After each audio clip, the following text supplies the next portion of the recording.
नमस्कार गीता साधक हो. मी पांडुरंग कुलकर्णी नाशिक.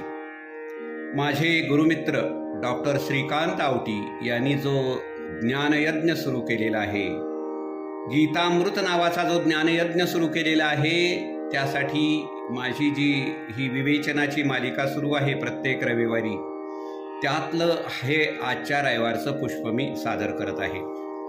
तर तिसरा अध्याय म्हटलं की कर्मयोग आपल्या डोळ्यासमोर येतो.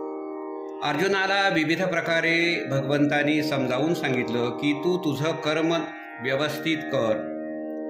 ज्ञानाचं महत्त्व सांगितलं, कर्माचं महत्त्व सांगितलं, भक्तीचं महत्त्व सांगितलं आणि त्याच्यामध्ये कर्म कसं करावं, कर्मयोग म्हणजे काय, कर्ममार्ग म्हणजे काय, याचं सविस्तर वर्णन भगवंतानी अर्जुनाला सांगितलेलं आहे. आणि हा कर्मयोग आपल्यासुद्धा दैनंदिन जीवनात कसा आपण उपयोगात आणू शकू यावरही आपण विचार करायला हवा. कारण आपण हा जो यज्ञ ज्ञानयज्ञ सुरू केलेला आहे तो यासाठीच की आपल्या दैनंदिन जीवनामध्ये आपण गीता कशी वापरात आणू शकतो, आपलं जीवन कसं सार्थक करून घेऊ शकतो, आपण कसं मोक्षाप्रत जाऊ शकतो. तर हे जे विविध मार्ग आहेत, या मोक्षाकडे जाणारे जे विविध मार्ग आहेत ना, ते कर्मातूनच जातात. कारण आपण जन्माला आलोय म्हटल्यानंतर मरणार आहोत हे निश्चित आहे. आणि जन्म आणि मृत्यू याच्यामध्ये जो काही कालावधी आहे तो पूर्णपणे काम करण्यामध्ये जाणार आहे, कर्मे करण्यामध्ये जाणार आहे. आणि मग या कर्माला सोडून तर चालणारच नाही.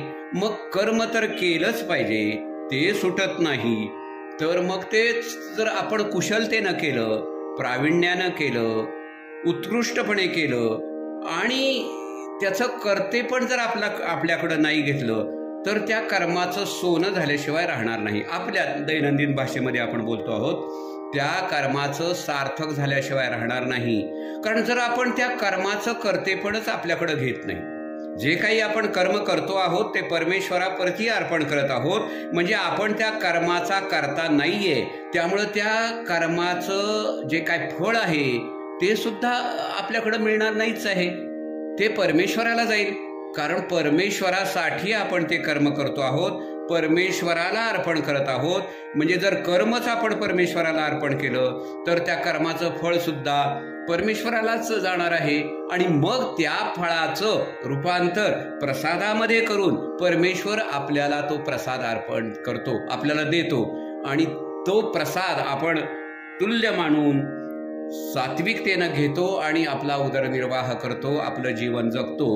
अशा प्रकारे जे कर्म केलं जातं, हा कर्ममार्ग, हा कर्मयोगाकडं नेणारा मार्ग, हा सर्वात सुटसुटीत, साधा, सुलभ, सगळ्या प्रकारच्या लोकांना करता येण्यासारखा आहे.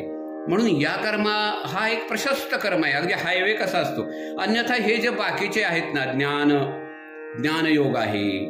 आता ज्ञानयोग समजा, तर ज्ञानयोगामध्ये कसं खूप पंडित ज्ञानी व्हावं लागतं. त्या सगळ्या विधी, संकल्पना, सिद्धी वगैरेच्या ज्या काही गोष्टी आहेत त्या सगळ्या आपल्याला ज्ञान ते ग्रहण करावं लागतं. आणि तेवढी आपली जर बुद्धिमत्ता नसेल, तेवढी आपली कुवत नसेल तर आपण ज्ञानमार्गावरून जाऊ शकत नाही. आणि जर भक्तिमार्गाकडे वळलो तर तो तर फारच चिंचोळा मार्ग आहे. अगदी त्या मार्गावरून एकट्यालाच जाता येतं, नाहीतर मग मी आणि भगवंत, एक तर भगवंत जाईल नाही तर मी जाईल. मग कसं काय त्या भक्तिमार्गावरून आपण भगवंताला प्राप्त करू शकू? तर त्यासाठी भक्तांनी भगवंतामध्ये विलीन होणं आहे, समर्पण आहे, भक्तिभाव आहे, सेवा आहे. मी भगवंताचा आणि भगवंत माझा, तो आणि मी वेगळे नाहोत, एकच आहोत. अशा पद्धतीनं जर गेलो तर मग त्या मार्गावरून एकट्याने जाता येतं. कारण एक होतो ना, भगवंत आणि भक्त एक होतो. त्यामुळे त्या चिंचोळ्या अरुंद मार्गातून तो अगदी व्यवस्थित जाऊ शकतो. पण हे अनन्यसाधारण जी भक्ती आहे ना, ती सुद्धा अवघड आहे ना हो. ती सुद्धा आपल्या सर्वसामान्य माणसाला नाही जमत. अगदी 99.99% लोकांना ती नाही जमत. मग काय करावं? ज्ञानयोग असा तलवारीच्या पात्यावर चालणाऱ्यासारखा आहे आणि हा एकदम चिंचोळा मार्ग आहे. मग जर ज्ञानमार्ग अवघड आहे, भक्तिमार्ग अवघड आहे, तर मग माझ्यासाठी कुठला उत्तम मार्ग आहे? तर मग माझ्यासारख्या सामान्य माणसासाठी कर्ममार्ग योग्य आहे. कारण कर्म तर आपण नेहमीच करतो, फक्त एका विशिष्ट पद्धतीनं ते करायचं आहे, एवढंच. मग या मार्गावर आपण का जाऊ नये? तर या मार्गावर जाण्यामध्ये ज्या काही कसोटी आहेत, ज्या काही गोष्टी सांगितलेल्या आहेत भगवंतांनी, त्या अशा आहेत की तुम्ही कर्म तर करताच, पण कर्म हे यज्ञ म्हणून करा.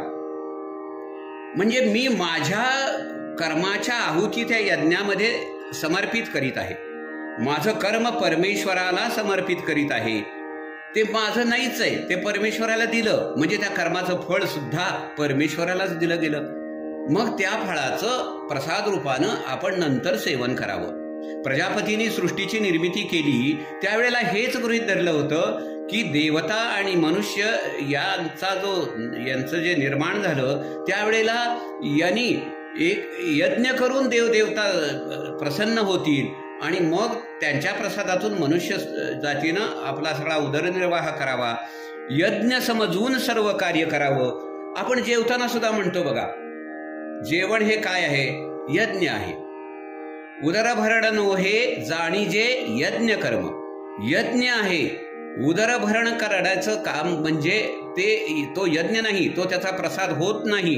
म्हणून अगोदर आपण जेवताना परमेश्वराचं नाव घेतो, तो जे जेवणाचं ताट आहे त्याच्याभोवती पाणी फिरवतो, देवाला समर्पित करतो, नैवेद्य दाखवतो आणि नंतर तो त्याचा प्रसाद म्हणून ग्रहण करतो. याच्यामध्ये काय आहे मित्रांनो, की त्या कार्याचं, त्या कर्माचं कर्तेपण आपण घेत नाही. त्यामुळं आपल्याकडं काहीच आसक्ती राहत नाही, फळाची अपेक्षा राहत नाही, म्हणजे कामना राहत नाही, इच्छा राहत नाही. आणि त्यामुळं हे जे कामना आहे ना, काम, वासना, विषय, अपेक्षा, हे फार भयंकर आहे. त्याच ह्या सगळ्या आपल्या मोक्षाकडं जाणाऱ्या मार्गाचा सर्वात मोठा कुठला अडथळा असेल तर मित्रांनो, काम म्हणजेच कामना, इच्छा, अपेक्षा. त्या प्रचंड असे एक पर्वत समान आपल्या समोर उभे असतात आणि त्याच्यामध्ये आपण मोहित होतो. त्या आपल्यावर मोहिनी टाकतात आणि मग आपल्याला त्याच्यामध्ये आपण गुरफटत जातो आणि तेच जीवन आहे असं समजून आपलं जीवन संपतं. तरी सुद्धा आपल्याला अध्यात्म कळत नाही, मोक्षाला कसं जायचं समजत नाही. म्हणून त्या काम, वासना, विषय किंवा अपेक्षा, हे जे फलासक्ती आहे ना, फलाबद्दलची आसक्ती आहे ना, त्याच्यापासून दूर राहून आपण जर कर्म केलं ना, तर हा सर्वात सोपा मार्ग आहे. कर्म तर करतोच आहोत. मी शेतकरी आहे, शेतामध्ये उत्तम पीक काढणं हे माझं कर्म आहे आणि शेतात पीक काढता देवाचं नामस्मरण करायचं, हे देवाचं काम मी करत आहे असं समजून करायचं. सावता माळीचं उदाहरण घ्या ना. तर अशा प्रकारे जर आपण कर्म केलं तर ते देवाप्रती पोहोचतं. कारण ज्या वेळेला आसक्ती विना कर्म होतं, फलाची अपेक्षा न करता कर्म होतं आणि त्या कर्माचं कर्तेपण आपण घेत नाही, तर मग त्या कर्माचं फळाचा काही संबंधच येत नाही ना, ते अकर्म होतं. मित्रांनो लक्षात घ्या, अकर्म होतं. कारण मी ते कर्म करतच नाही, ते देवाचं कर्म आहे, ते मी एक त्याचा साधक म्हणून ते कर्म करत आहे. तर त्या कर्माचं अकर्मात रूपांतर होतं. म्हणजे ते धड संचितात जात नाही, ते प्रारब्धात जात नाही, ते डायरेक्ट मोक्षाला जाणाऱ्या मार्गाचं साधन बनतं. म्हणून हा जो मार्ग आहे ना, कर्मयोग, हा उत्तम आहे, सुंदर आहे, सर्वांनी उपयोगात आणण्यासारखा आहे. कारण कर्म हे आपण करतच आहे आणि हे काय चुकलेलं नाही. तुम्ही ज्ञान मार्गाने जा, भक्ती मार्गाने जा, कर्म मार्गाने जा, कुठल्याही मार्गाने गेलात तरी आपल्याला कर्म चुकत नाही. तर मग आपण कर्मयोगाच्याच मार्गाने का जाऊ नये? सर्वसाधारण लोकांसाठी हे छान आहे ना. फक्त त्या ज्या कसोटी आहेत, ईश्वराप्रती समर्पित करणं, कर्तेपण स्वतःकडनं घेणं, त्यामुळं आपोआपच ते कर्म आपल्याला मोक्षाप्रत घेऊन जातं. कारण त्याचं कर्तेपण आपण घेत नाही. आपल्यामध्ये ते कर्म भगवंताला समर्पण करण्याची बुद्धी असते. अशा प्रकारे आपण ते करतो, त्यामुळं आपलं कल्याण होतं, जीवनाचं सार्थक होतं. आणि हे जे योग म्हणतो ना आपण, की 18 योग आहेत आपल्या गीतेमध्ये सांगितलेले. तर ह्या योग म्हणजे काय नक्की? तर योग म्हणजे कर्मातली कुशलता, कौशल्य. आणि एकदा कर्मातली कुशलता, कौशल्य आपण त्यात जर पारंगत झालो ना, तर सहजता निर्माण होते कामामध्ये. सहज केलं जातं आपल्याकडून काम.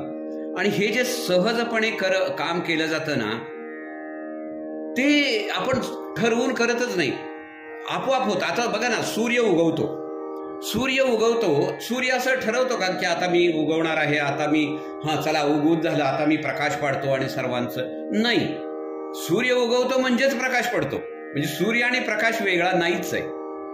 म्हणजे एखाद्या माणसाचं येणं हे सुद्धा एक विशिष्ट पद्धतीचं येणं असतं.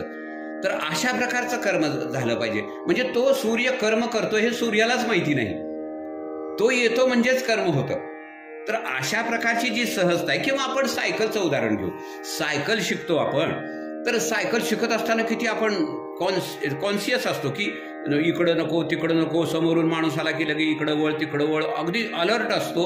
पण त्याच्यामध्ये आपल्याला सहजता निर्माण झाली, आपण ते कौशल्य प्राप्त केलं, तर आपण आपल्या मित्राबरोबर गप्पा मारत मारत सायकल चालवतो.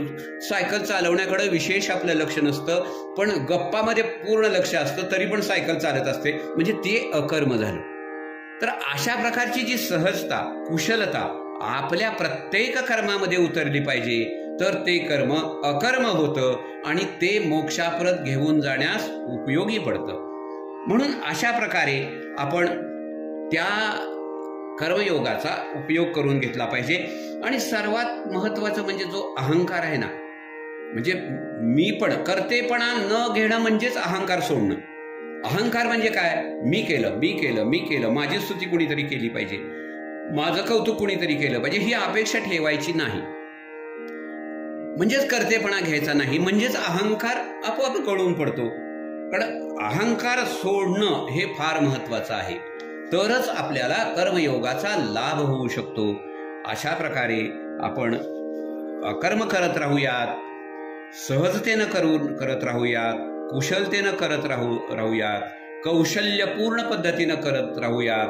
म्हणजे मग आपल्याला कर्मयोग फार व्यवस्थित समजेल आणि आपल्याला ते प्रारब्ध कर्मही नको, ते संचित कर्मही नको, तर आपण डायरेक्ट ज्या मोक्षाप्रत जाणारा जो रस्ता आहे ना, त्या रस्त्यावर जाऊन पोचतो. म्हणून मित्रांनो, साधक हो, आपण अशा प्रकारे या कर्मयोगाचा आपण अंगीकार करूयात आणि आपलं जीवनाचं सार्थक करून घेऊयात. कारण फक्त हाच जन्म आहे की ज्या जन्मामध्ये आपण जीवनाचं सार्थक करून घेऊ शकतो, मुक्ती मिळवू शकतो, मोक्ष मिळवू शकतो. इथं आपण ही आजची सेवा समाप्त करूया. धन्यवाद. जय योगेश्वर.